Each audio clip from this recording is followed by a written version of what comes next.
Elle est certainement celle qui connaît le mieux la vie politique et l'analyse de la manière la plus exceptionnelle. Bonjour Michel Cotta. Bonjour. Vous avez bien sûr dirigé Radio France, vous avez été éditorialiste, vous écrivez des livres sur la politique que vous connaissez si bien, je le disais. C'est vrai, la France aujourd'hui est ingouvernable au lendemain de ces législatives. Ouais, elle est difficilement gouvernable, en tout cas. Non, c'est un tournant. Il est évident que cette élection est quand même un tournant sur la Ve République. La Ve République, dont les institutions ont très bien fonctionné jusqu'à maintenant, est quand même n'est pas un régime parlementaire. Et là, les élections et les résultats montrent que, oui, ce régime peut tenter de devenir parlementaire. Et à mon avis, il y a une incompatibilité qui finira par se résoudre sans doute plus vite que prévu. C'est-à-dire, Je ne pense pas que cette Assemblée puisse fonctionner longtemps. Je pense qu'effectivement, la majorité macroniste manque de 40 députés. 40 députés, c'est un seuil énorme, énorme à trouver. Le réservoir, ça pourrait être évidemment la droite républicaine, mais la droite républicaine elle-même n'est pas tellement nombreuse. Et même si elle se divisait sur certains votes, ça va être très très difficile, même si de temps en temps, l'objectif, par exemple, je prends la retraite, par exemple, la volonté de Emmanuel Macron de porter la retraite à 64-65 ans, c'est la revendication des Républicains. oui. Donc ça devrait marcher, ils devraient voter ensemble, évidemment. Mais face à la fois à une aussi forte présence populiste de gauche et de droite, ça va être très difficile de ne pas avoir avec le Parlement la rue. Oui. Ça veut dire qu'au fond, la NUPES, qui était l'alliance de gauche autour de Jean-Luc Mélenchon et des Insoumis, n'a pas réussi son pari. Alors, elle a réussi partiellement son pari. Son pari, c'était de présenter une coalition et de faire élire les gens de gauche, alors qu'ils seraient allés séparément à l'élection, ils auraient été battus évidemment dès le premier tour. Donc, de ce point de vue-là, c'était une très bonne idée, bon, mais ça n'est qu'une alliance électorale. Et une alliance électorale, aucun des partis n'a exactement, ils ont tous accepté des programmes un peu flous pour se mettre d'accord. Mais on sait très bien que, par exemple, sur le nucléaire, entre les socialistes et Mélenchon, il y a un monde. Mélenchon n'en veut pas, les socialistes en veulent. Entre les Verts et les socialistes, de ce point de vue-là, il y a aussi un gros problème. Sur les 250 milliards que Mélenchon dit avoir trouvé facilement par 350 milliards d'impôts, faut y aller pour les trouver, les 350 milliards d'impôts. Il faut frapper beaucoup de gens et pas seulement les riches. Je trouve que entre ces trois partis et demi, il y a des divergences telles que NUPES ne sera pas en capacité de prendre le devant de la scène parce qu'ils se diviseront. Mais il y a celle qui a vraiment gagné l'élection, c'est Marine Le Pen. Au fond, elle a été d'une discrétion totale, elle a fait sa campagne, elle a refusé les voix d'Éric Zemmour qui s'était présenté contre elle, et elle arrive quand même avec le plus grand groupe à l'Assemblée nationale. C'est la première fois que le Rassemblement national est à ce point important, même avec un scrutin qui, en principe, la dessert.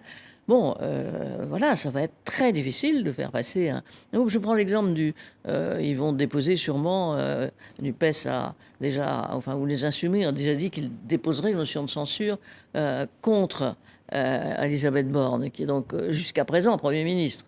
Elle ne le restera peut-être pas, mais enfin, pour le moment, elle est Premier ministre.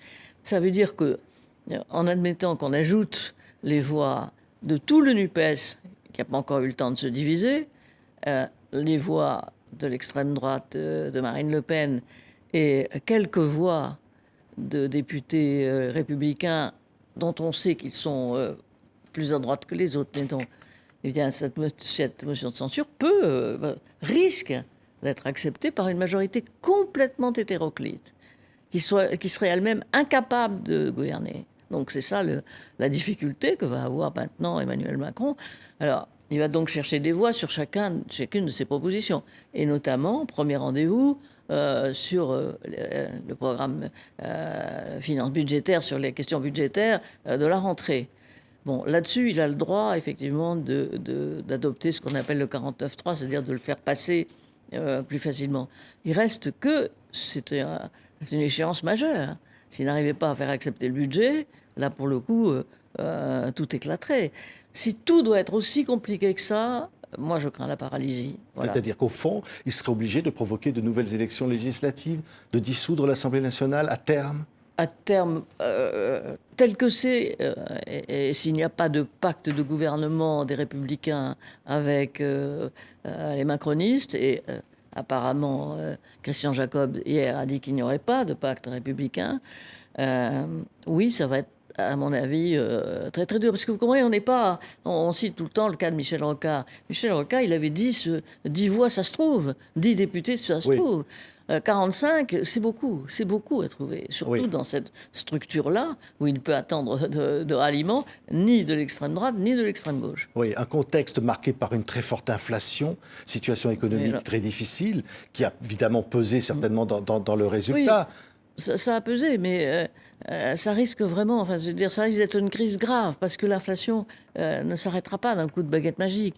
C'est vrai que ce gouvernement-ci est arrivé à la dominer en France, enfin, à la faire, elle est moins importante que dans d'autres pays, mais on ne sait pas quelle va être la réaction des marchés sur la réaction française. On ne sait pas ce que va être la bourse. On ne sait pas ce que va être la réaction des Européens face à qui voyait déjà en Emmanuel Macron celui qui allait conduire l'Europe, même s'il n'était plus président d'ensemble, mais et qui aujourd'hui se demande où va la France. Donc c'est vraiment à une situation, mais très très, je trouve assez inattendue quand même. Oui. Et très préoccupante, Oui. très préoccupante. Et en même temps, le président de la République réélu sans passer par une période de cohabitation et qui, au fond, après 5 ans d'activité, gagne une majorité relative. On a vu François Mitterrand, en son temps, 5 ans après avoir été élu en 81, être battu aux législatives. Donc, au fond... mais il faut dire que si on a quelque chose quand même à reprocher à la majorité sortante, c'est qu'ils n'ont pas fait grand-chose pendant il y avait 7 semaines. Tout le monde savait qu'il y avait 7 semaines, pour une fois, entre les derniers tours des présidentielles et le premier tour des législatives. Tout le monde le savait d'ailleurs. À l'Élysée, chacun en avait peur en disant peut-être que les gens peuvent changer d'avis. Bon. Mais Emmanuel Macron n'a pas fait campagne. Il a mis trop longtemps pour faire son gouvernement. Son gouvernement n'a pas été une surprise formidable et n'a pas été de nature à changer vraiment les choses. Et en même temps, il a laissé se développer en même temps, si j'ose dire. Et il a donc permis à ce sentiment anti-Macron de se développer et d'émaner au fond et de la droite et de la gauche. Donc il y a eu là une porosité on l'analysera sûrement, une porosité des électorats entre l'électorat de Marine Le Pen qui s'est reporté sur le NUPES quand il n'avait pas de candidat et sur l'électorat des NUPES qui s'est reporté sur Marine Le Pen lorsqu'il n'avait pas de candidat. Il y a là un problème très très sérieux et qui peut, à mon avis, je le répète, mais déboucher sur une sorte de paralysie. Oui. Alors, Elisabeth Borne peut-elle rester à Matignon? Elle a gagné de justesse.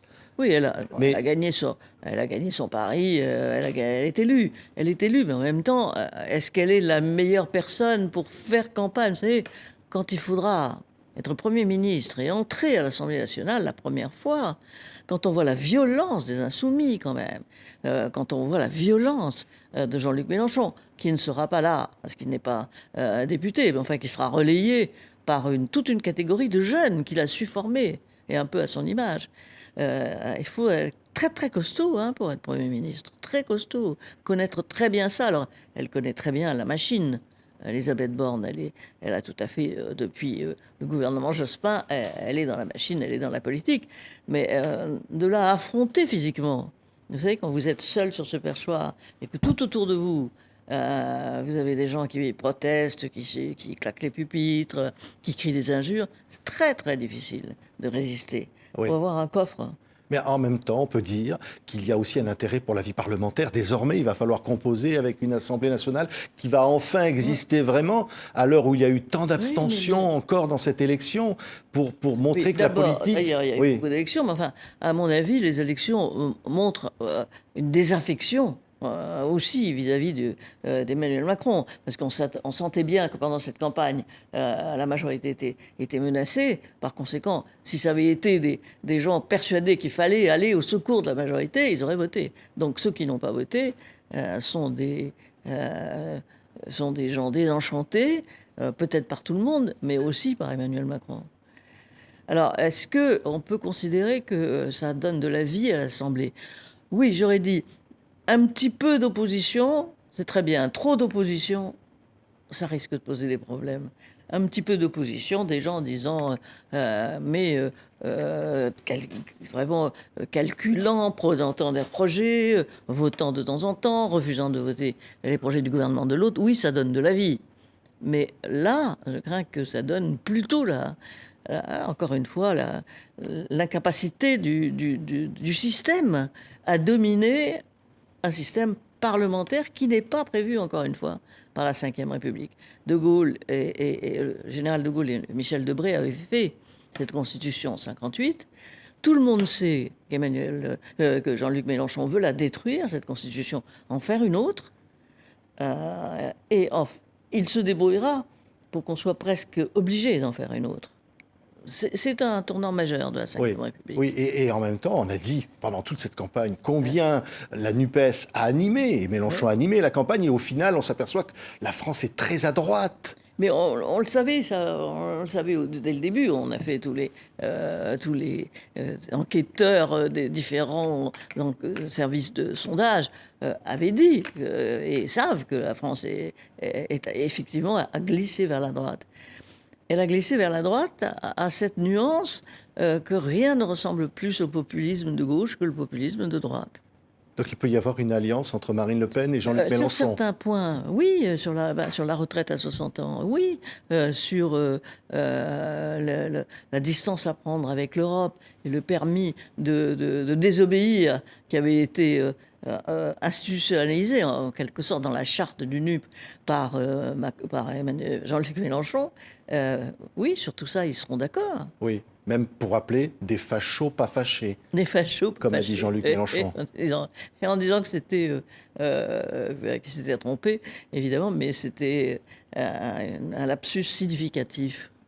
Merci beaucoup, Michel Cotta, d'être venu analyser pour nous le lendemain de ce second tour, on l'a dit, extrêmement historique pour l'avenir. Merci, Michel. Merci à vous.